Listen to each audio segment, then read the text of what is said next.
रत्नकरण श्रावकाचार सम्यक चारित्र तिसरा अधिकार चालू आहे. इंद्रिय जाणत नाही तर त्या इंद्रियांचा आधार घेऊन किंवा इंद्रियांचं अवलंबन घेऊन त्याच्यातून जाणणारा जो जीव आहे ना तो मी आहे असं आपल्याला काय करायचं, वेगळं भेदविज्ञान तिथं आपल्याला झालं पाहिजे. म्हणजे इंद्रिय आणि इंद्रियांच्या अतीत किंवा इंद्रियांपासून वेगळा असा जो जीव आहे तर तो मी आहे. म्हणजे ज्ञान कुणाकडे आहे, जीवाकडे आहे का शरीराकडे आहे? जाणण्याची क्षमता ह्या खिडकीमध्ये आहे का आपल्यामध्ये आहे? खिडकीतून आपण बघतोय का खिडकीला बाहेर काय चाललंय ते खिडकीला दिसतंय का आपल्याला दिसतंय? खिडकीमधून बघणारा जो जीव आहे त्याला बाहेरचं दिसतंय. तसं ह्या इंद्रियाच्या मार्फत आपण बाहेरच्या ज्या गोष्टी जाणतोय ना तर ते जाणण्याची शक्ती जीवामध्ये आहे आणि ती जाणण्याची शक्ती म्हणजे काय आहे तर ज्ञान आहे. म्हणजे भेदज्ञान करण्यासाठी किती वेगवेगळ्या गोष्टी आहेत तरी सुद्धा आपण काय करतोय ते भेदविज्ञान करायचं सोडून आपण परत परत ह्या शरीरामध्येच आपण एकत्व करतोय किंवा त्या शरीराच्या क्रिया म्हणजे माझ्या क्रिया, त्या शरीराला काय झालं तर मला झालं, हे आपली मान्यता अजून आपली सुटत नाही आहे. आणि ती सोडवण्यासाठी आचार्य आपल्याला अशी वेगळी वेगळी उदाहरणं देत आहेत की आपण इंद्रियांच्या अतीत आहोत. अतीत म्हणजे काय, जिथं आपल्याला इंद्रियांची गरज नाही त्याला काय म्हटलं, इंद्रियांच्या अतीत म्हणजे त्याच्या पलीकडे गेलोय मी आता. आपण असं म्हणतो ना ह्या गोष्टीच्या पलीकडे गेलोय म्हणजे ह्या गोष्टीची मला आता गरज नाही. व्यवहारातली आपली बोली भाषा आहे की त्याच्या पलीकडे मी गेलोय आता. ह्याचा अर्थ काय होतो की आता मला त्या गोष्टींची गरज राहिलेली नाही. तसं ह्या इंद्रियांच्या अतीत म्हणजे काय तर मी जो जीव आहे तर माझ्या जीवाला ह्या इंद्रियांची गरज नाही. का गरज नाही? कारण जाणण्याची शक्ती माझ्यामध्ये आहे.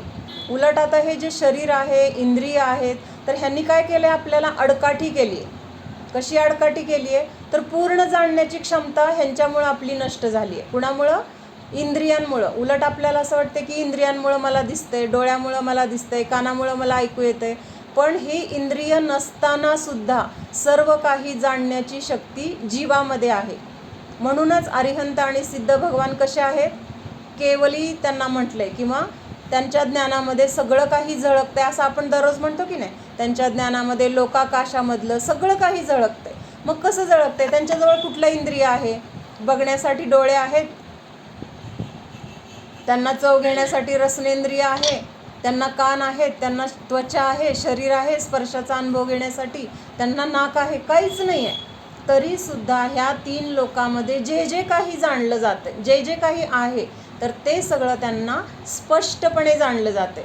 म्हणजे आत्ता आपल्याला असं वाटतं आपण एकमेकांना समोरासमोर बघतोय किंवा आपल्या घरात ज्या काही वस्तू समोर आहेत तर त्याला मी स्पष्ट बघते असं म्हणतोय. पण आत्ताचं हे जाणणं सुद्धा आपलं कसं आहे, परोक्ष म्हटलं जातं. परोक्ष म्हणजे काय? परोक्ष म्हणजे प्रत्यक्ष जे नाही, प्रत्यक्ष जे नाही त्याला परोक्ष म्हटलं. म्हणजे आता व्यवहारात म्हटलं तर आत्ता आपलं समोर एकमेकांना आपण बघतोय तर व्यवहाराच्या अपेक्षेने बोलतोय. तर व्यवहाराच्या अपेक्षेने एकमेकांना आपण समोरासमोर बघितलं, हे प्रत्यक्ष झालं. आणि समजा आता ग्रुपमध्ये आज कोण अजून जॉईन झालं नाही आहे त्यांना पण आपण जाणतोय, आत्ता ते आपल्या समोर नाही आहेत. पण समजा कोण आज विशाखा दिसत नाही आहे, संजाली दिसत नाही आहे, कौतुका दिसत नाही आहे, ह्या कोणी दिसत नाही आहेत. मग ह्यांना आपण आत्ता जाणतोय पण कसं जाणतोय? परोक्ष जाणतोय, व्यवहाराच्या अपेक्षेने. म्हणजे त्यांची आपल्याला आठवण आहे किंवा त्या आहेत हे आपल्याला त्यांचं अस्तित्व मान्य आहे, फक्त आत्ता आपल्याला समोर त्या दिसत नाही आहेत. मग त्यांना आत्ता आपण ज्या पद्धतीने जाणतोय त्याला म्हटलं परोक्ष. आणि जेव्हा आता तुला मी समोरासमोर बघते, संयू, अनिता भून, कश्मीरा, मावशी, जे जे कोणी समोर दिसते तर त्यांना मी आता प्रत्यक्ष म्हणू शकते. हे व्यवहाराने झालं, एक उदाहरण म्हणून घेतले. मग आता निश्चयाने म्हणजे खरं आपण जर जेव्हा बघतो ना तर तेव्हा आत्ता आपण एकमेकाला समोर जे जाणतोय ना त्याला सुद्धा परोक्ष म्हटलंय. आणि प्रत्यक्ष कोण जाणतंय तर केवली भगवान जाणताय. आत्ता तुला मी समोर फक्त बघते, बघू शकते, तुझ्या मनात काय चाललंय मी जाणू शकते का? तुझ्या मनात काय विचार आहेत? जरी तू माझ्याकडे बघत असली आणि तुझ्या डोक्यात दुसरे विचार असले मला नाहीत कळणार, ते तुझं तुला कळणार आणि केवली भगवंतांना कळणार. त्याच्यानंतर तुझ्या शरीरामध्ये आत्ता जे काही परिणमन चालू आहे, कदाचित भूक लागली असेल, कदाचित खूप जेवली असशील, कदाचित झोप येत असेल, कदाचित तुला ह्या गोष्टीमध्ये इंटरेस्ट येत असेल, कदाचित नको वाटत असेल, जे जे काही असेल तर ते कुणाला कळणार आहे? ते मी नाही जाणू शकत. म्हणजेच मी तुला आत्ता जे जाणते ना ते अगदी स्थूल जाणते किंवा अस्पष्ट जाणते. आणि ह्या जाणण्यालाच काय म्हटलं? परोक्ष जाणणे असं म्हटलं. आणि प्रत्यक्ष आता तुझ्या नसानसामध्ये काय आहे, तुझ्या प्रत्येक अवयवाची काय ठेवण आहे, आत्ता तिथं काय कशी अवस्था आहे, रक्ताचं रक्ताभिसरण कसं चाललंय, तुझ्या अवयव कुठे कुठल्या अवस्थेमध्ये आहेत, तुझ्या मनामध्ये काय विचार आहेत, ह्या प्रत्येक बारीक सारीक गोष्टीची सगळी इत्थंभूत माहिती स्पष्टपणे कोण जाणतंय? केवली भगवान जाणतंय. म्हणजे तू सुद्धा आत्ता जाणू शकत नाही आहे. तुझ्या पोटामध्ये समजा आत्ता दुखत असेल तर ते का दुखतंय, कुठल्या गोष्टीमुळे दुखतंय, किंवा ते कधी कमी होणार आहे हे तुला कळतंय का? कश्मीरा नाही. म्हणजे उदाहरणार्थ आपण बघतोय, पण हे सगळं केवली भगवान जाणतायत. म्हणजे आपण जाणतोय ते कसं जाणतोय? अस्पष्ट जाणतोय किंवा थोडंसं जाणतोय. पोट दुखतं एवढंच जाणतोय, त्याच्या आधीचं आणि नंतरचं आपल्याला काही कळत नाही. नक्की कुठं दुखतंय हे पण कळत नाही आपल्याला, फक्त पोटात दुखतं एवढं कळतंय. तर हे जे जाणणं आहे ना, तर ह्या जाणण्याला म्हणायचं परोक्ष जाणणं. किंवा कमी जाणतोय किंवा ते सगळं जाणण्याची शक्ती आपल्यामध्ये आत्ता नाही आहे, म्हणजे ती योग्यता आहे आपल्यामध्ये, ते सगळं जाणण्याची योग्यता आपल्यामध्ये आहे, पण ते आत्ता आपण जाणू शकत नाही. का जाणू शकत नाही? तर आपल्याला ह्या सगळ्या इंद्रियांचं आवरण आहे. हे इंद्रियांचं आवरण आपल्याला कुणी दिलं? कर्मांनी दिलं. कर्माला कुणी बोलवलं? कर्माला कुणी बोलवलं? आपण बोलवलं. म्हणजे आपण पहिल्यांदा कुणावर दोष देतो? आजूबाजूला दोष देतो. आता ही म्हटली ना मावशी की तुम्ही मोटर चालू केली नाही, म्हणजे अगोदर बाहेर दोष दिला. पुन्हा विचार केल्यावर तिच्या काय लक्षात आलं? त्यांना कशाला दोष द्यायचं कारण आहे, माझी चूक आहे.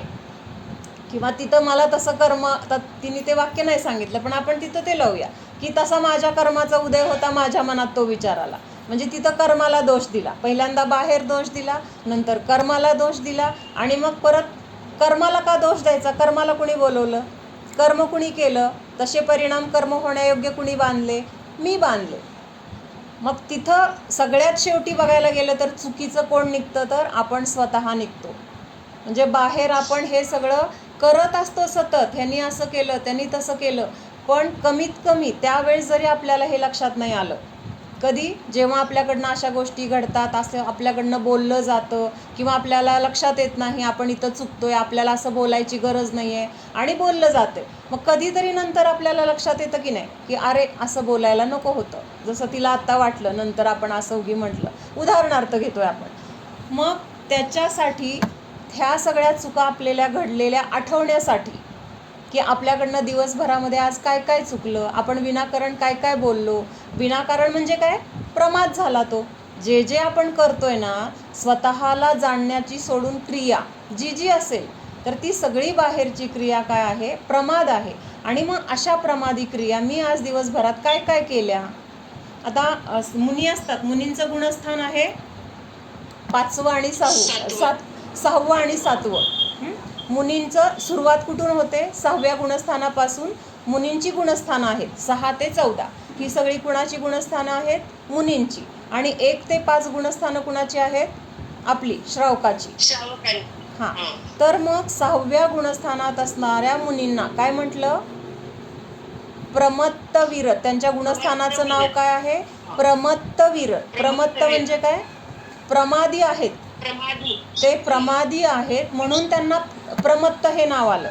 आता आपण व्यवहारामध्ये सगळ्या गोष्टी करतोय, ठीक आहे, आपल्या चुका होत आहेत, आपल्याला स्वीकार आहे किंवा आपल्याला करावं लागतंय, आपण त्याला 100 कारणं देऊ, पण आपण मान्य तरी करतोय की हा बाबा आपण चुकीचे किंवा प्रमादी. आता मुनींना का प्रमादी म्हणायचं?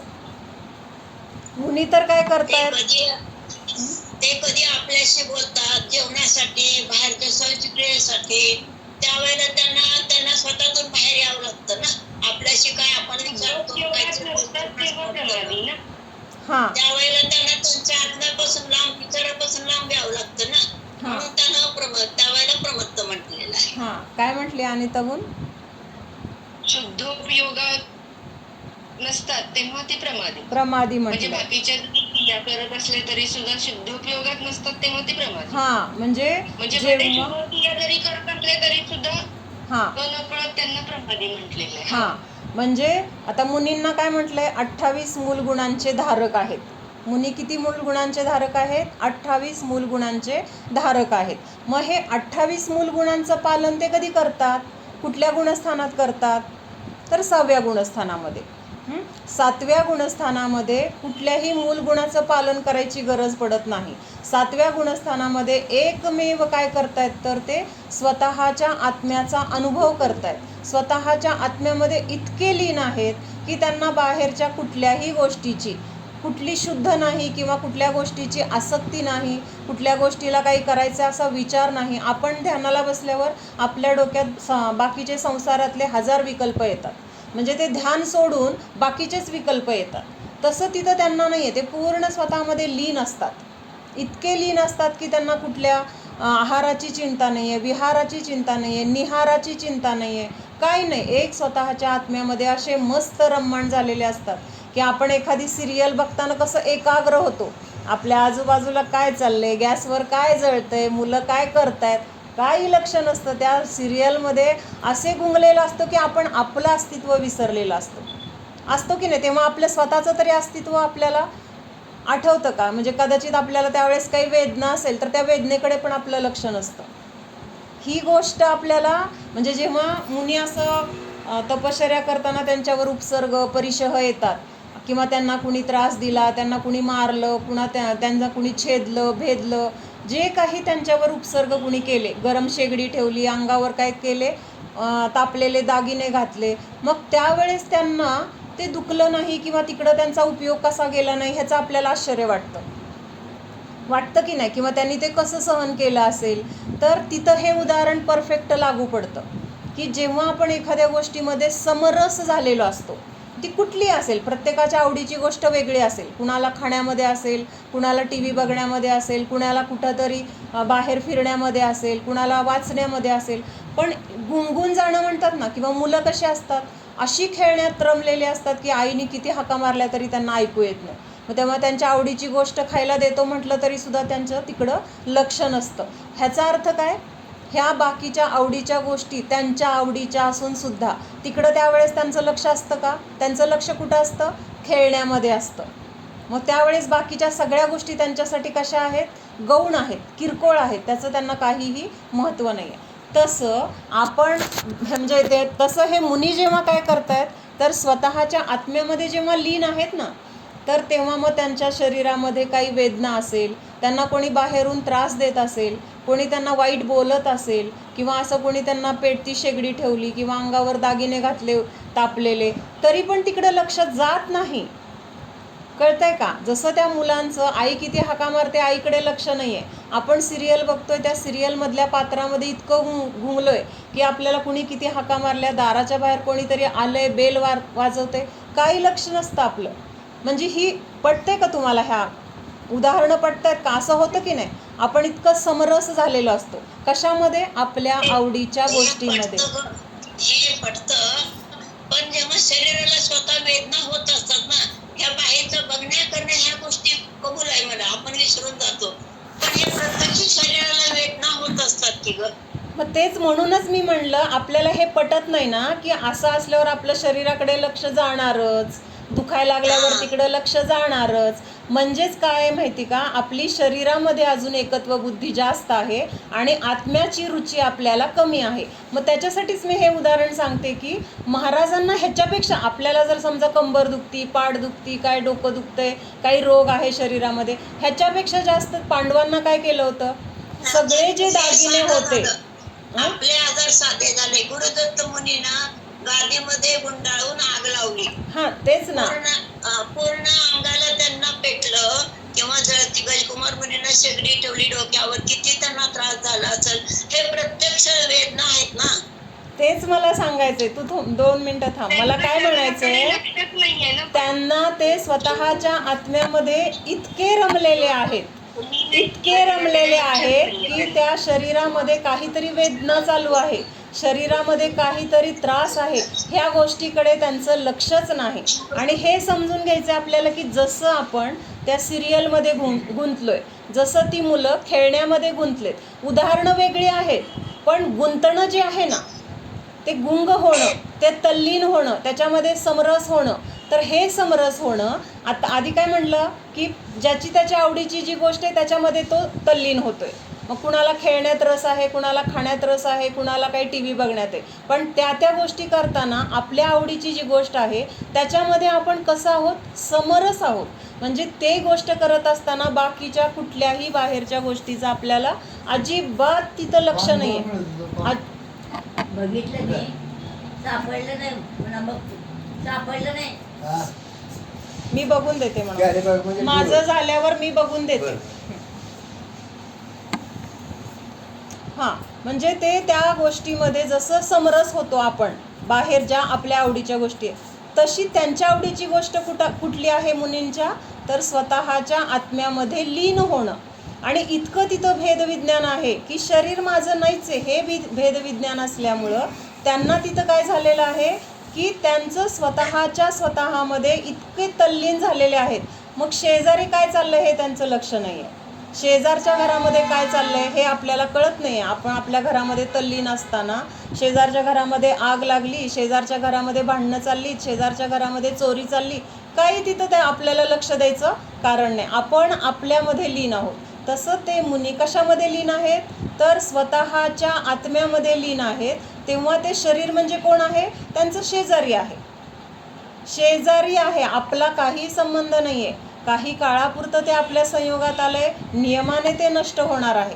मग हे त्यांचं कसं आहे, तर त्यांचा अभ्यास पक्का झालेला आहे. आणि त्यामुळं तिथं मग शेगडी ठेवली काय, त्या दुर्योधनाच्या भाच्यानी त्यांच्या अंगावर पेटलवलेले लाल लाल झालेले दागिने घातले. आता दागिने राजाला किती असतात, थोडे असतात, 1-2 असतात.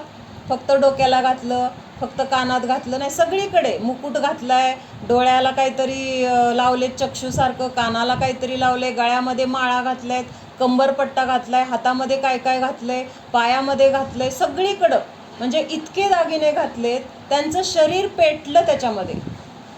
आणि आपल्याला साधं पोळलं तर त्रास होतो, पण त्यांना ते ह्याच्यामध्ये स्थिर राहू शकले. ह्याचा अर्थ त्यांनी तिथं असा पुरुषार्थ नाही केला की बाबा आता मला पोळतंय आणि मला दुर्लक्ष करायचंय किंवा मी मुनी आहे मला सहन करायचंय. हा विषय नाही आहे तिथं, तिकडं लक्ष नाही आहे त्यांचं. हा विषय महत्त्वाचा आहे. म्हणजे आपल्याला आश्चर्य वाटतं की नाही, कसं काय ते असं राहू शकले, कसं काय त्यांना सहन झालं, कसं त्यांनी सहन केलं. ते सहन करायला गेलेच नाहीत, त्यांचं त्या शरीराकडे लक्षच नाही आहे. जसं या गोष्टीवर फार विचार करत असते, नेहमी सारखंच माझ्या मनात येतो. आपल्याला कशी संसाराचंच जे संसार किंवा आपलं शरीर किंवा इंद्रियविषय संयोगातल्या जीवांबद्दल जी ओढ आहे तशी ओढ त्यांची आत्म्याकडे आहे. कम्पेअर केली तर आपल्याला संसाराचीच ओढ आहे, त्याच्यामुळे आपल्याला ते गोष्टी केलं नाही तर चैनच पडत नाही. शरीर दुखलं आणि त्याचं वेदन आपल्याला इतकं करायची सवय आहे की ते दुखतंय त्याला आपण पंपाळत बसतो, भिन्नता जाणतच नाही. का तर आपण तिथे कमी पडतोय, पुरुषार्थच करत नाही. आणि आपल्या त्या दृष्टीने अजून तेवढा अभ्यास नाही. मग आपण जर सतत करत राहिलो, आता सकाळी थोडा वेळ फील झालं पण माझं चिंतन पुढे छान झालं. म्हणजे मला काय म्हणायचं, आपण जर प्रयत्न करत गेलो तर कमीत कमी चुका कळल्यावर तरी आपण पुढे जातो. म्हणजे चुका कळणं महत्वाचं आहे. आणि मुनी तिथं ते सहन करायला जात नाहीत, तर त्यांची आत्म्यामध्ये असलेली रुची, त्यांना बाहेर काय चाललंय हे तिकडे लक्ष द्यायलाच वेळ नाहीये त्यांना. ते मुलगा काय म्हणतो, ए थांब माझं मला खेळू दे, ए थांब माझं मला, तसं ते काय म्हणतात, काय व्हायचं ते होऊ दे शरीराचं, मला काय तिकडं लक्ष द्यायचं कारण नाही. कारण माझं इतकं छान आतमध्ये चाललेलं आहे, इतका आनंद मला येतोय, इतकं मला समाधान आहे, मग बाहेर काय चाललंय तिकडं मी लक्ष कशाला देऊ, असं तिथं काय आहे. आता मावशीनी गोष्ट गुरुदत्त नावाचे एक मुनी होते, तर त्यांची गोष्ट थोडीशी बघूया आपल्याला. म्हणजे त्यांनी कसं त्यावेळेस त्या प्रसंगाला तोंड दिलं. तर एक राजा होता, गुरुदत्त नावाचा राजा होता. आणि त्यांच्या राज्यामध्ये जंगलातून एक वाघ यायचा रोज आणि काय करायचा, सगळ्या लोकांना त्रास द्यायचा, रोज कुणाला तरी पकडून खायचं वगैरे. म्हणजे असं सगळ्या राज्यावर त्याचं काय होतं, आक्रमणाने रोज सगळ्यांना अशी भीती बसली होती की वाघ येतो काय आणि आमच्या घरामधलं कुणाला नेतो काय. मग हे सगळं राजाकडे सगळ्या तक्रारी यायला लागल्या की बाबा आम्हाला सगळा ह्या वाघापासून धोका आहे, आमचं हे गेलं, आमचे ते वार, त्याला नेलं असं. मग आता राजाचं काय कर्तव्य आहे, प्रजेचं रक्षण करणं. मग त्यांनी काय केलं, की तो वाघ कुठं आहे, काय आहे, हे सगळं माहिती काढायला सांगितली. मग तो वाघ जंगलामध्ये कुठल्या गुहेमध्ये एका ठिकाणी तो थांबत असतो. म्हणजे गावातनं कुणाला तरी त्याचं खाद्य मिळालं की मग तो कुठं असायचा, तर एका जंगलामध्ये एका गुहेमध्ये त्याचं वास्तव्य असायचं. मग हे राजाला समजल्यावर राजाने काय केलं की त्या गुहेच्या तिथं सगळं असं लाकडं वगैरे लावली.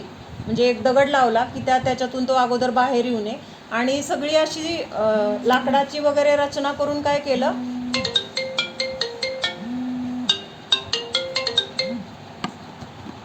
हां, तर ती गुहा पेटवून दिली त्याने.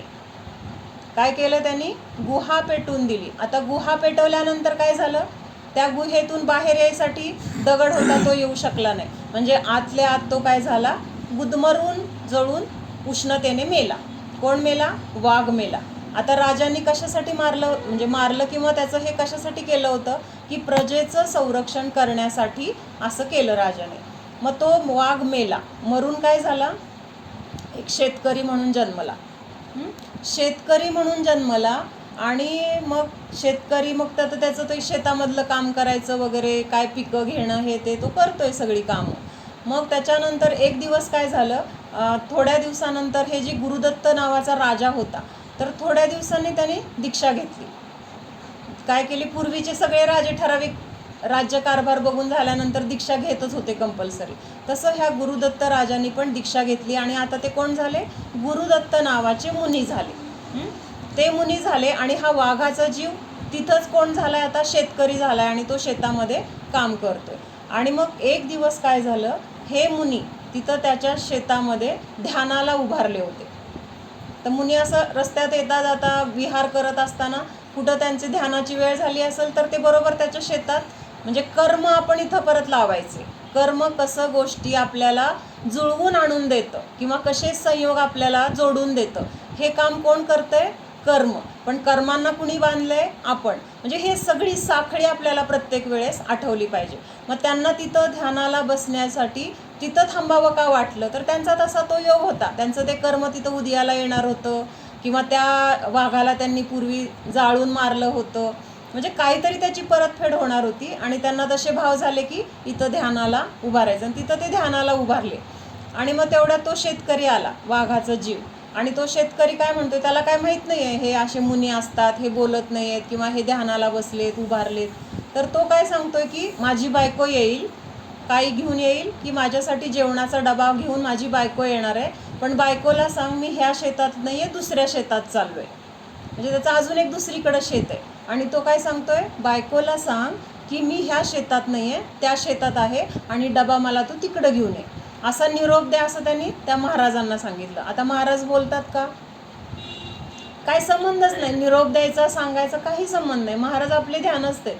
आणि त्याची बायको आली, बायकोनी सगळीकडे शोधलं नवऱ्याला, नवरा काही दिसला नाही. मुनी ध्यान असते, मुनी काय आहेत, ध्यान असते. आणि मग ती बायको नवरा इथं नाही आहे म्हणल्यानंतर परत निघून गेली घरी. आणि तो शेतकरी तिकडच्या शेतात काम केला, काय दिवसभर केला, त्याला जेवायला वगैरे मिळालं नाही. त्याची एक संताप झालेला, भूक, आपली बायको आली नाही. पहिल्यांदा तर बायकोवर चिडला आणि बायकोवर मग घरी गेला आणि घरी जाऊन बायकोला म्हणलं तू डबा घेऊन का आली नाही, तुला सांगितलं होतं मी, त्या माणसाला सांगून गेलो होतो की तू त्या शेतामध्ये डबा घेऊन घे. ती म्हणली मला कोणी निरोपच दिला नाही, कोण होतं, कोणी मला निरोपच दिला नाही, असं ती म्हणली. मग त्याला राग आला काय की त्या जे कोणी शेतात आपल्या उभारलं होतं त्यांच्याजवळ मी निरोप दिलाय, तरीसुद्धा त्यांनी तो निरोप माझ्या बायकोला दिला नाही. त्यामुळं बायको माझी डबा घेऊन माझ्याकडे येऊ शकली नाही आणि मला दिवसभर एवढं काम केलं तरी जेवायला मिळालं नाही, मला उपाशी राहावं लागलं. असं काय झालं, तिथं निमित्त त्याला हे असं मिळालं. आणि मग त्याला असा क्रोध अनावर झाला. काय झालं, तिथं क्रोध अनावर झाला. कुणावर, त्या मुनींवर. आणि मग त्याचं शेत होतं, सगळं कापूस वगैरे त्या शेतामध्ये पेरलेला, कापसाचं तिथं सगळं पडलेलं होतं कापूस. मग तोच सगळा कापूस घेतला, त्या मुनींच्या पूर्ण अंगाला गुंडाळला आणि पेटवून दिलं. मुनी कसे आहेत, ध्यानस्थ उभारलेले आहेत. त्यांना तिथं आता राग द्वेष काय नाही आहे. त्यांचं स्वतःचं चित्त कुठं आहे, तर स्वतःच्या आत्म्यामध्ये लीन आहेत. शरीराची क्रिया काय चालली आहे, त्या शरीराला कोण काय करतंय ह्याच्याकडे त्यांचं बिलकुल लक्ष नाही आहे. आणि तिथं काय झालं, ते पेटवून तो शेतकरी आता तिथं त्याला त्यात आनंद मानतोय. म्हणजे किती क्रूरता आहे. आता ही ती क्रूरता त्याला का झाली, तर तो वाघ अवस्थेमध्ये असा जळून मरताना त्याचे संक्लेश परिणाम झालेत ना. आणि त्या संक्लेश परिणामांचं कारण हा राजा होता, जे आता मुनी झालेत. आणि त्या कर्माचा उदय आत्ता आला आणि ते सगळं कर्म त्यांना तसंच जळून मरावं लागलं. फक्त मरावं लागलं नाही त्यांना, तर तिथं काय झालं त्यांना, ते स्वतःच्या आत्म्यामध्ये असे लीन होते, तिथं कर्माची अशी निर्जरा होत गेली की त्या अवस्थेमध्येच त्यांना केवल ज्ञानाची प्राप्ती झाली. काय झाली? केवल ज्ञानाची प्राप्ती झाली. म्हणजे जरी त्यांनी पूर्वी ते कर्म केलं होतं की त्या वाघाला त्यांनी असं गुहेमध्ये बंदिस्त करून जाळलं वगैरे, एकतर त्यांचा हेतू वाईट नव्हता. हेतू काय होता की प्रजेचं संरक्षण करणं. तरीसुद्धा त्यांना तसं कर्म फळ देऊन गेलं. म्हणजे केलेल्या प्रत्येक कर्माचं फळ आपल्याला त्याच रूपाने भोगावं लागतं ज्या रूपाने आपण केलेलं आहे. म्हणजे त्यांना हे सांगायचं होतं आपल्याला, की म्हणायचं होतं की ते मुनी जरी इतके परिशह सहन करतायत, उपसर्ग सहन करतायत, पूर्ण अंगाला कापूस पेटलाय तिथं. कापूस म्हणजे काय, पटकन पेट घेतो कापूस. आणि त्यांचं शरीर संपूर्ण लपेटल्यामुळं काय झालं, सगळं शरीर जळलेलं आहे. तरीसुद्धा ते स्थिर कसे राहिले, तर रुची त्यांची आत्म्याकडं आहे आणि शरीराकडे अजिबात नाही आहे. आणि आपल्याला काय होतं, तर आपली रुची शरीराकडे जास्त असते, आत्म्याकडे रुची नसते. त्यामुळं आपलं लक्ष सगळं शरीराकडे जातं, परत त्या वेदनांकडे जातं, परत त्या संस्काराकडे आपल्याला शरीराचीच वेदना दिसते. म्हणून आपल्याला रुची काय करायची आहे, कुठली वाढवायची आहे, तर आत्म्याची रुची करायची आहे. आणि आत्म्याची रुची होण्यासाठी आपल्याला सतत भेद विज्ञान करायला पाहिजे. मी वेगळा आहे, शरीर वेगळं आहे, ह्याची जाणीव आपल्याला सतत स्वतः करून द्यायची. दुसरं कोणी देणार नाही आहे. जोपर्यंत आपण स्वतःला सांगत नाही की हे शरीर रोगाचंच घर आहे, ह्याला किती जरी आपण खाऊ पिऊ घातलं, किती जरी ह्याची काळजी केली, तरी ह्याच्यातून निष्पन्न काय होणार आहे, निष्पन्न ह्याच्यातून रोग, वेदना, दुःख किंवा म्हातारपण हेच होणार आहे ह्याच्यातून. म्हणजे जसं ते म्हटलं जातं ना, सापाला समजा दूध पाजलं, सापाला दूध पाजलं तरी म्हणतात ना त्याचं विषच होणार आहे. किंवा आता कारल्याचं झाड आहे, त्याला पाणी घातलं तर त्याच्यातून कडूच फळ येणार आहे. तसं म्हणजे आपण शेवटी काय पेरतो हे आपण सतत चिंतन केलं पाहिजे. मग आपण चिंतन हे करायचं की मी स्व आणि पर काय आहे, तर ह्या चिंतनामध्ये जर आपण राहिलो तर आपल्याला हे पण संस्कार होतील. आणि हे संस्कार जेव्हा जास्त होतील तर तेव्हा मग आपल्याला मुनींसारखं शरीराकडे आपलं पण लक्ष जाणार नाही. सहज आहे हे, पण कधी सहज आहे, आपली रुची त्यावेळेस तिथं असली पाहिजे. आता आणखीन एक उदाहरण म्हणजे जेव्हा आपला सीझन असतो, सीझन म्हणजे जे व्यवसाय करतायत त्यांना माहीत आहे, दुकानातला ठराविक काळाचा सीझन असतो. सोन्याचा वगैरे कधी असतो, कुठले तरी ते 3.5 मुहूर्त किंवा लग्नाचा सीझन असेल तेव्हा सराफी लोकांचा सीझन असतो. किंवा अजून कपडेवाल्यांचा पण तेव्हा सीझन असतो. दिवाळीच्या वेळेस बाकी फटाके किंवा अजून किराणा ह्यांचा सीझन असतो. म्हणजे असे प्रत्येकाचे सीझन वेगळे वेगळे असतात. मग जेव्हा हा सीझन असतो तेव्हा आपण बघतो की सकाळी गेलेला माणूस त्या गिऱ्हाईक करण्यामध्ये इतका गुंगून गेलेला असतो की तिथं त्यावेळेस भूक लागली त्याची पण म्हणजे जाणीव राहत नाही. किंवा मला जेवायचं, माझी जेवायची वेळ झाली, इकडे लक्ष लागत नाही. का लागत नाही लक्ष, किंवा का आठवण येत नाही जेवायची तेव्हा, तर तिथे त्यावेळेस ते महत्त्वाचं दिसतंय ना, गिऱ्हाईक, पैसा, एवढं सगळं गिऱ्हाईक आहे, म्हणजे ह्याच्यात माझा फायदा इतका आहे. फायदा काय आहे, गिऱ्हाईक येतं आहे आणि ते गिऱ्हाईक आल्यामुळं माझा माल विकला जातो आहे आणि मला 4 पैसे मिळत आहेत आणि नेहमीपेक्षा जास्त का मिळत आहेत, तर सीझन आहे.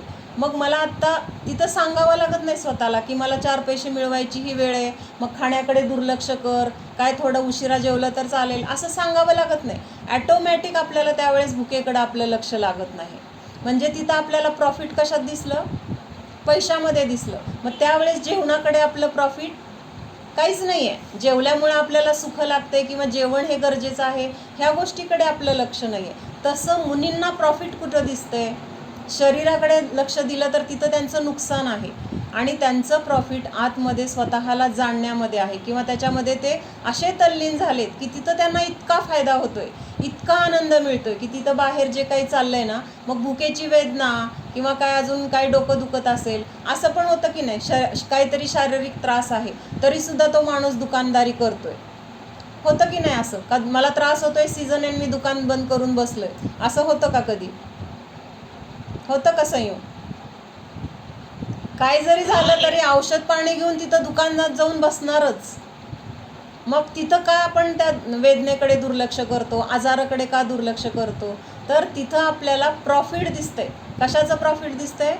जे काही धन मिळणार आहे त्याच्यापासून माझं सोयी होणार आहेत किंवा माझं सगळं जीवन त्याच्यावर चालणार आहे, हे प्रॉफिट दिसत असल्यामुळं तिथं आपला जे काही आपल्याला त्रास होतोय, शारीरिक असेल मानसिक असेल, तर तिथे आपण त्याकडे दुर्लक्ष करतो. तसं मुनी काय करतायत की त्यांना ते प्रॉफिट कळलेलं आहे की प्रॉफिट कुठं जास्त आहे, आणि ते प्रॉफिट कुठं आहे तर स्वतःच्या आत्म्यामध्ये लीन होणं, किंवा त्याच्यामधून त्यांना तो आनंद मिळतोय. वाट बघावी लागत नाहीये, मिळेल मिळेल मिळेल. ते आनंदामध्ये लीन झालेले आहेत, त्यांना तो फायदा मिळत चाललाय, आणि तो फायदा इतका छान आहे की त्याची तुलना बाहेर कुठल्याही गोष्टीशी होऊ शकत नाही. म्हणून ते कुठं आहेत तर शुद्धात्म्यामध्ये लीन आहेत. आणि हे अनुभूतीचं जे गुणस्थान आहे, म्हणजे स्वतःमध्ये लीन राहण्याचं जे गुणस्थान आहे, तर ते 7वं गुणस्थान म्हटलं जातं. मग तिथं कुठली अवस्था आहे त्यांची? अप्रमत्ता अवस्था. म्हणजे तिथं आता ते प्रमादी नाही आहेत. का प्रमादी नाही आहेत? तर स्वतःच्या आत्म्यामध्ये लीन आहेत. म्हणजे जी गोष्ट करण्यायोग्य आहे किंवा जी गोष्ट गरजेची आहे, तर ती गोष्ट ते करत आहेत.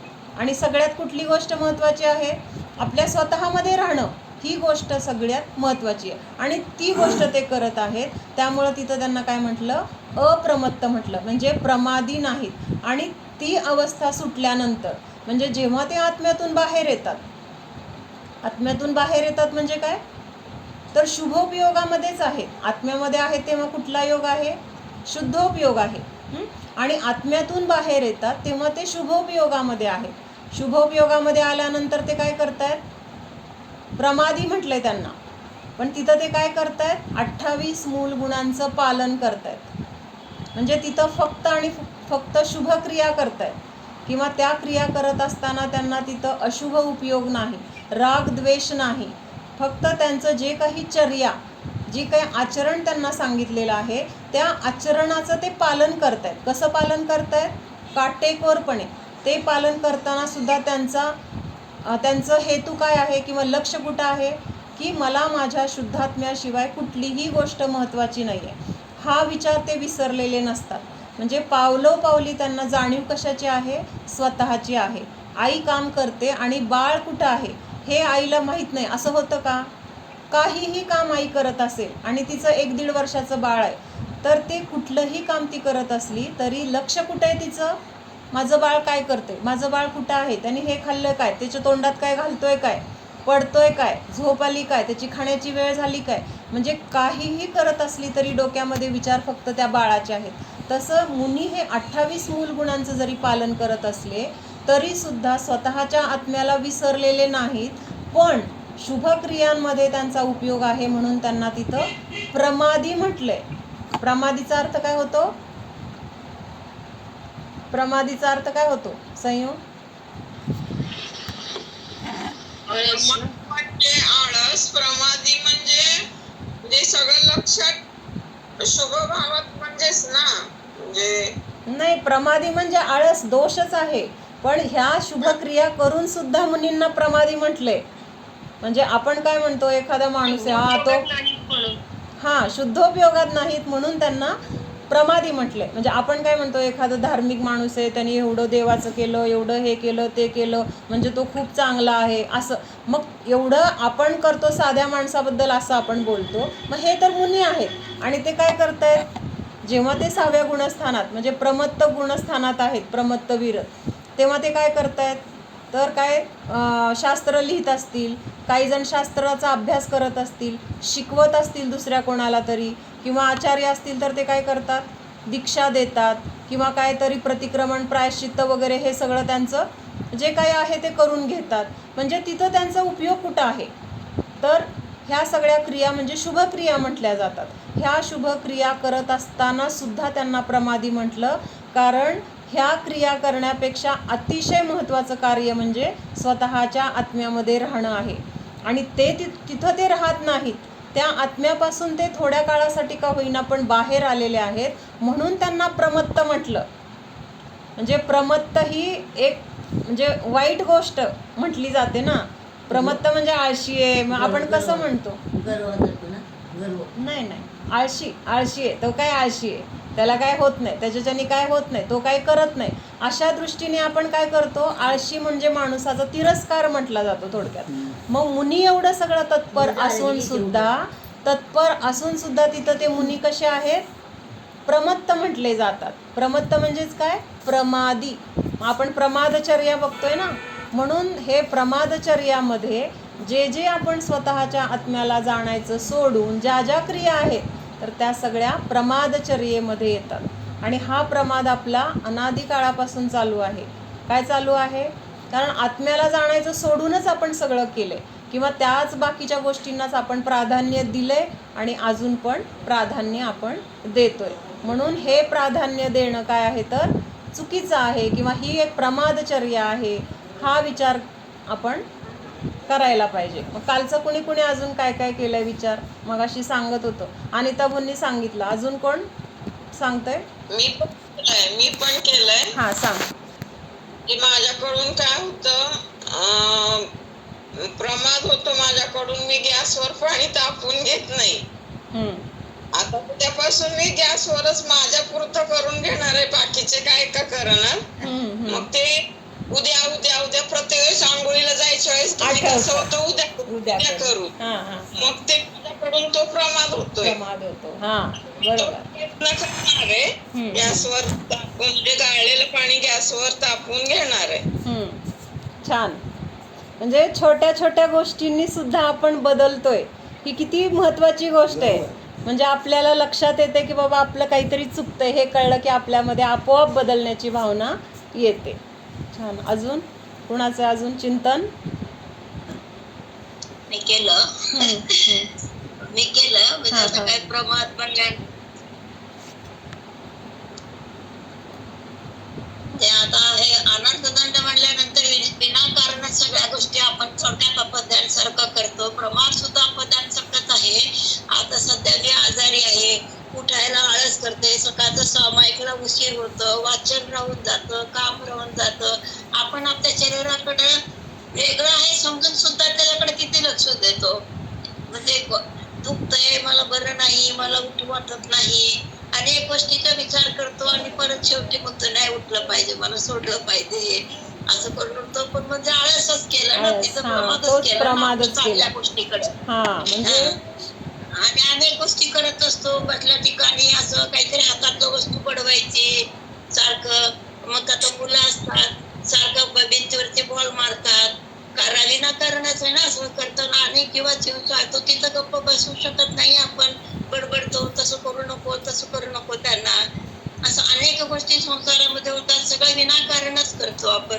किंवा पडदिशी कोणाला तर आता अनिता पण सांगितले तसं की म्हणजे विचार करून उत्तर द्यायला पाहिजे पडदिशी आपण. म्हणजे तिथं हे होतं ना, विचार करून कोणत्याही गोष्टी, कोण आपल्याला काय विचारलं पडदिशी आपण बोलतो, तर तिथं पडदिशीनं बोललं पाहिजे, मनावर संयम ठेवलं पाहिजे. अनेक गोष्टी मग त्यावेळेला सुद्धा क्रोध मान माया रूपाने सुद्धा वेगळं बोलले, वेगळ्या पद्धतीने बोलल्या जातात त्यावेळेला सुद्धा. तर त्यावेळेला म्हणजे आपण थोडं शांत राहून विचार करून ह्या गोष्टीचा मी विचार केला. आपण पडदिशी बोलतो सकाळी काय, पण वीरसागर महाराजांच्या शिकवणीमुळे ते एवढे हे होते, असे की दृढ होते. आपल्या गुरूंचे नियम मोडायचे नाही. शिथिलता तर अजिबात नाही. काही होऊ दे पण महाराजांचं कुठलं तोडणार नाही, असे कट्टर होते. हो, बरोबर. असं अलंकारजी सांगताना लक्षात येतं की किती त्यांनी दृढतेने केलेलं आहे. हो, म्हणजे सगळे त्यांचे हे पाळले असे. बरोबर. आणि त्यांचं कर्माचा उदय चांगला. दुसरं कर्माचा उदय म्हणजे त्यांचे भाव ना. कर्म कोण आहेत? शेवटी त्यांनी परिणाम केले तसे ते कर्म आले, म्हणजे त्यांची दृढता एवढी होती. किती दिवस त्रास होते पण किती जण किती करतायत, म्हणजे हे पण किती महत्वाचं आहे की त्यांना सगळ्या गोष्टींची अनुकूलता मिळणं सुद्धा. सहन करणं हे खूप महत्वाचं आहे. बरोबर आहे. तुझ्या माझं 8 दिवसात सामायिक सुटलंय ग, 8 दिवसात सामायिक राहिले, प्रायश्चित्त दे. प्रायश्चित्त वगैरे मी नसते देऊ शकत. तू झोपून करत जा ना, तुला बसून होत नाही तर झोपून करत जा. चिंतनच आहे ना शेवटी सामायिक म्हणजे. नाही आता कालपासून करायला लागले पण 8 दिवस चुकलोय ना. त्याच्यानंतर अजून कुठले आहेत तर ते म्लेंछ वगैरे आहेत, किंवा त्याच्यानंतर देवलोक आहेत, नारकी आहेत, हे सगळे पंचेंद्रिय जीव आहेत. मग ह्या पंचेंद्रियांमध्ये प्रत्येकाची ऐकण्याची क्षमता वेगळी वेगळी आहे, बरोबर आहे. म्हणजे आता आपल्याला जेवढं काही ते हर्ट्स म्हणतात ना, तेवढे हर्ट्सपर्यंत ऐकू शकतो. किंवा आता आपल्याला समजा ह्या रूममध्ये ऐकू शकतो, पण ह्या रूममध्ये बोललेलं पलीकडच्या रूममध्ये ऐकू शकत नाही, किंवा पलीकडच्या रूममध्ये काय चाललंय ते आपल्याला ऐकू येत नाही, तेवढी आपली शक्ती नाही आहे. मग ही जी ऐकण्याची क्षमता आहे तर ती प्रत्येक जीवाची वेगळी वेगळी आहे. तर त्याला म्हटलं अवगाहना. हो ना अनिताबून, असं सांगितलंय ना? हो असंच घेतलंय. हो हो. मग आता ते छोटे म्हणजे छोटे प्रत्येकाची आता अवगाहना आपल्याला कळली ना हा. पंचेंद्रियांची, तर आपल्याला म्हणजे आपण कुठे आहोत म्हणजे आता प्रत्येकाची आता काही ते सांगितलं की नाही म्हणजे प्रदेश एकेंद्रियांचे प्रदेश अगदी कमी, आत्मप्रदेश सपोज, आणि त्या मत्स्याचे कुठल्या स्वयंभू रमण समुद्र मोठा महामत्स्य समुद्र स्वयंभू रमण मधला तर त्याची अवगाहना खूप किती मोठी आहे. हो. तसं आपल्याला ऐकायला म्हणजे आता माझी कॅपॅसिटी एवढे ती म्हणली तसं हर्ट्स, तर पुढे अजून म्हणजे प्रत्येक इंद्रियाची कशी अवगाहना आहे. म्हणजे आपल्याला इंद्रियांचं सुद्धा माहिती नसतं ना की किती अवगाहना आहे. म्हणजे आता वास कुठपर्यंत आपण घेऊ शकतो किंवा स्पर्श, मग ते प्रत्येकाची त्यांनी अशी अवगाहना सांगितली. म्हणजे आपल्याला त्याचं पण महत्व कळलं पाहिजे की ते तेवढं करू शकतो, पण आपण जाणू शेवटी अतिंद्रियानेच जाणू शकतो. म्हणजे त्यांनी ते सगळं घटवून त्याच्यावर आणलं. म्हणजे हे सुद्धा आलं का लक्षात? म्हणजे कर्णानुयोगातनं त्यांनी द्रव्यानुयोग घटवला.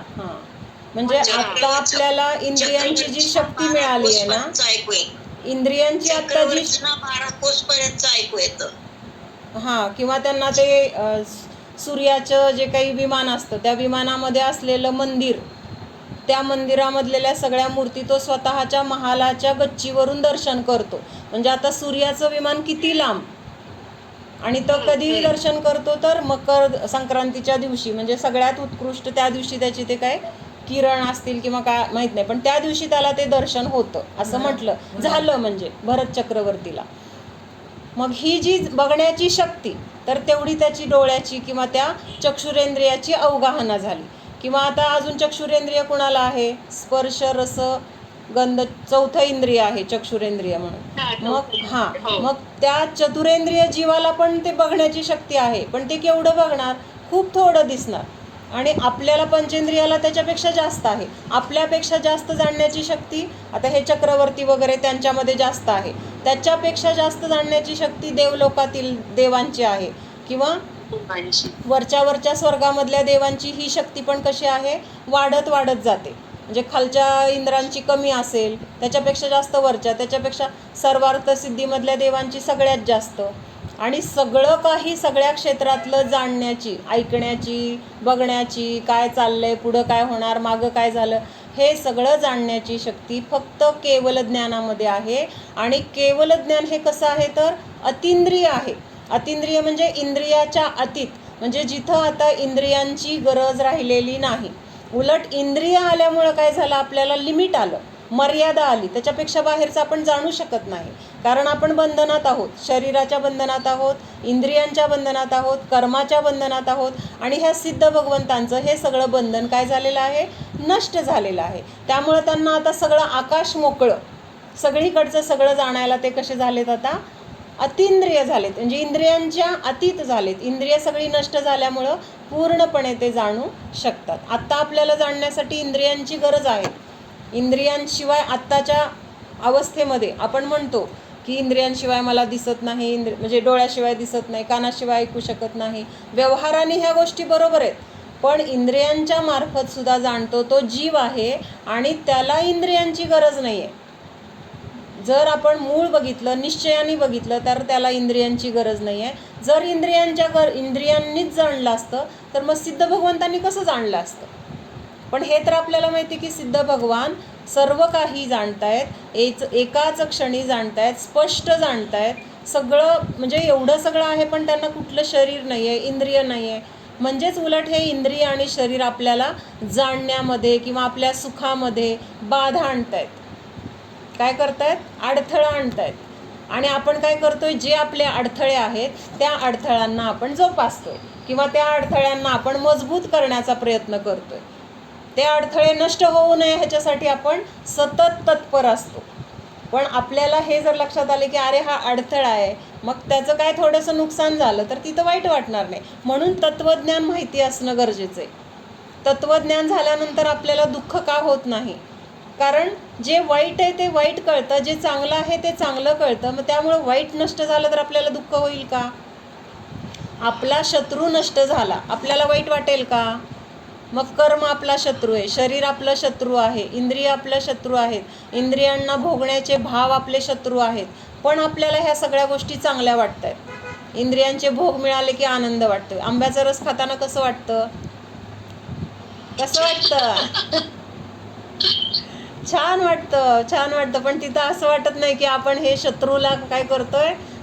गोळा करतोय किंवा त्याच्यामध्ये आसक्ती करतोय म्हणजे शत्रूला गोळा करतोय. म्हणजे हे सगळं असं आहे की जे चुकीचं आहे त्याला आपण सांभाळतोय, जे बरोबर आहे त्याला आपण बघतच नाही आहे, त्याच्याकडे आपलं लक्ष नाही आहे. म्हणून काय बरोबर काय चुकीचं आहे हे पहिल्यांदा पक्क करायचं आहे. ते पक्क झाल्यानंतर मग त्याला हळूहळू दूर करण्याचा प्रयत्न करायचा आहे. पहिल्यांदाच जर ढकलायला गेलो तर आपण घसरून पडणार. त्यामुळं पहिल्यांदा अगोदर आपल्याला भेदविज्ञान पक्क करायचे. बाहेरचे आपले त्याग नियम संयम उशिरा आले तरी चालतील, म्हणजे मी त्याला विरोध करत नाही आहे, पण ते घ्यायचं आणि भेदविज्ञान नसेल ना तर त्या नियम संयमाला उपयोग नाही आहे. म्हणजे अगोदर भेदविज्ञान करत करत ते पण करायचं आहे, आपल्याला सगळं करायचं आहे, सोडायचं आहे, कारण आपल्यासोबत काहीच येणार नाही आहे हे तर पक्क आहे. पण पहिल्यांदा जर ज्ञान नसेल श्रद्धा नसेल आणि आपण बाहेरचा त्याग केला तर आपली काय होते? मग नंतर आकुलता होते किंवा मग आपल्याला त्याच्याबद्दल हळहळ किंवा मग ते हे उगीच सोडलं, मी उगीच नियम घेतले, असं करून काय होतं? आणखीन आपल्याला पुढचं जास्त पाप लागतं. म्हणून आपल्यामध्ये जर दृढता आली तर काय झालं तरी, मेलं तरी चालेल, पण माझा नियम मी मोडणार नाही. तो पुरुरवा भिल्ल त्यांनी काय केलं? कावळ्याचं मांस फक्त सोडलं होतं आणि ते मांसच त्याला औषध म्हणून पाहिजे होतं. पण त्यांनी जेव्हा त्याला कळलं की नियमाचं महत्त्व इतकं आहे, मरण आलं तरी चालेल, हे शरीर नष्ट झालं तरी चालेल, पण मी कावळ्याचं मांस खाणार नाही, कारण मी त्याचा त्याग केलेला आहे आणि मी माझा नियम मोडणार नाही. हा त्याचा एक पक्का जो काही निर्णय होता किंवा दृढ विश्वास होता. तर तो विश्वास आपल्याला, आता तो भिल्ल होता, काही जैन धर्मी नव्हता, तो पाळू शकला, मग आपण नाही का पाळू शकत? पंचेंद्रिय तिर्यांचे जीव असतात, त्यांना काय धर्म कळतो? ते काही जैन धर्मामध्ये जन्मलेत का? त्यांना आपल्यासारखं कोणी शास्त्र वगैरे त्यांना वाचायला येतं का? कोणी उपदेश दिलेलं समजतं का?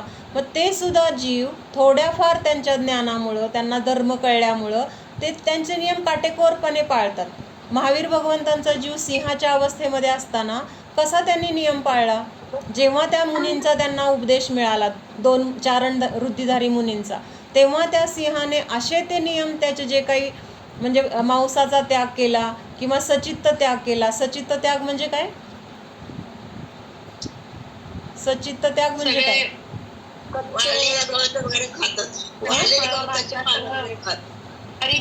हा, हिरवं जे काही आहे तर ते आता ते जंगलामध्ये त्याला अन्न तर कोण आपल्यासारखं दशमी भाजी देणार नाही, त्याचं अन्न म्हणजे मांस. मग त्यांनी मांस खायचं सोडलं, मग दुसरा पर्याय काय राहिला?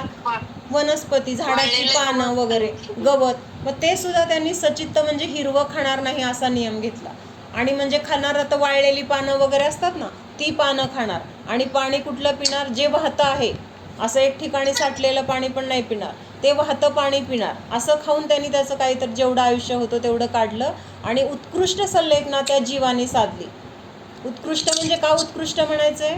की तिर्यंच्या असून त्याला आजूबाजूला कुठलीही अनुकूलता नसून त्यांनी त्याचे एवढे नियम काटेकोरपणे पाळले.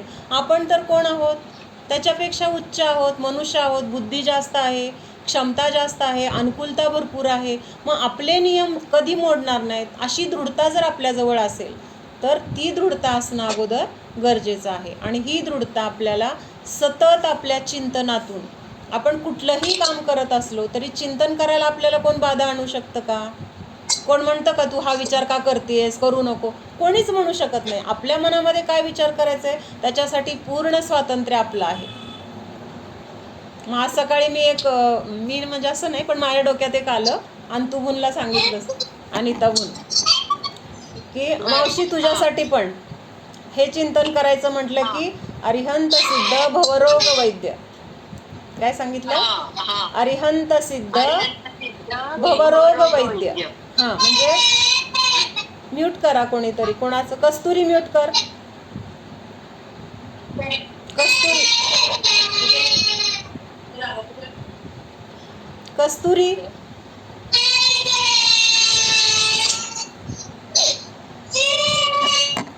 कस्तुरी. हा, अरिहंत सिद्ध भवरोग वैद्य. तर अरिहंत सिद्ध हे कसे आहेत तर भवरोगाचे वैद्य आहेत. म्हणजे आपल्या शरीराला रोग झाला तर आपण कुठं जातो?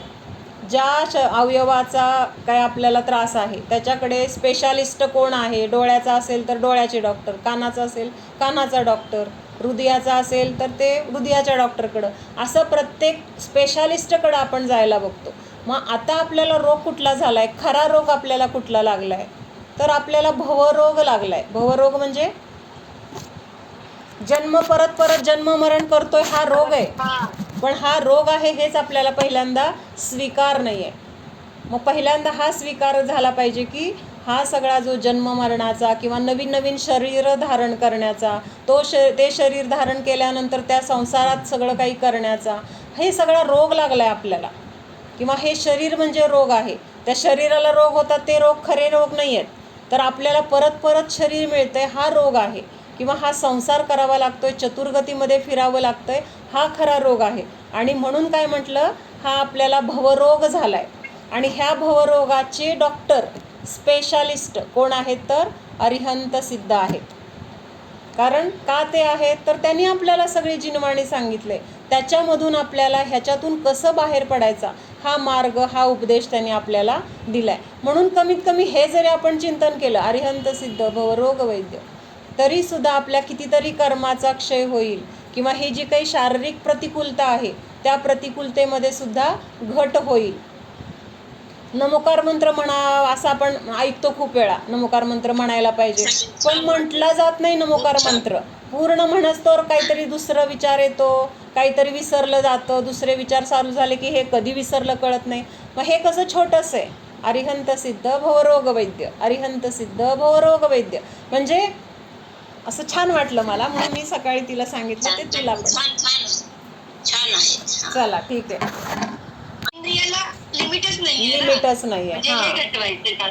हा हा म्हणजे एका छोट्याशा मडक्यामध्ये दिवा लावलाय, छोट्याशा मडक्यामध्ये दिवा लावलाय, तर तो दिवाचा प्रकाश कुठं असणार? तेवढ्या मडक्यामध्येच आहे. त्या एवढ्या मोठ्या रूममध्ये एवढंसं मडकं असलं तरी त्या मडक्याच्या बाहेर तो प्रकाश येऊ शकत नाही. मग ते मडकंच फोडून टाकलं आपण. आता प्रकाश कसा झाला? सगळीकडे झाला. आता त्या प्रकाशाला बाधा आहे का त्या मडक्याची? नाही आहे, त्याची बाधा नष्ट झाली. तशी आपल्या ज्ञानाला ह्या इंद्रियांची बाधा आहे, शरीराची बाधा आहे, कर्माची बाधा आहे. आणि ही बाधा असल्यामुळं आपल्या प्रत्येक शक्तीला, जाणण्याच्या शक्तीला, पाहण्याच्या शक्तीला, सुखाच्या शक्तीला एक प्रकारचं लिमिट आलं आहे. मग ती प्रत्येकाचं लिमिट कमी जास्त आहे, कुणाचं जास्त आहे कुणाचं कमी. आता मनुष्यामध्ये सुद्धा आपण बघतो की नाही, एखाद्या जीवाला खूप ज्ञान असतं, एखाद्या जीवाला खूप सांगितलं तरी समजत नाही, एखाद्या जीवाला कळतं थोडंफार. म्हणजे कमी जास्तपणा ज्ञानाचा, ह्याला क्षयोपशम म्हटलंय. म्हणजे आपल्या व्यवहारामध्ये पण आपल्याला लक्षात येतं. आता एका वर्गामध्ये 100 मुलं आहेत, पण नंबर एकाचाच येतो पहिला, किंवा पहिले 2-4 नंबरमध्येच मुलं कसे असतात, भरपूर मार्क मिळवणारे, त्यांची बुद्धी जास्त आहे. मग बाकीचे कमी जास्त सगळ्या प्रकारचे मुलं आहेत की नाही तिथं. लगेच पाठ होतं, म्हणजे तिचा क्षयोपशम चांगला आहे. मग असं हे आपल्या मनुष्य योनीमध्ये सुद्धा दिसतं. मग हे बाकीचे सुद्धा पंचेंद्रिय भरपूर जीव आहेत, तिर्यंच्या मधले असतील, अजून देवलोकातले आहेत. मग हे सगळ्या पंचेंद्रियांची प्रत्येकाची अवगाहना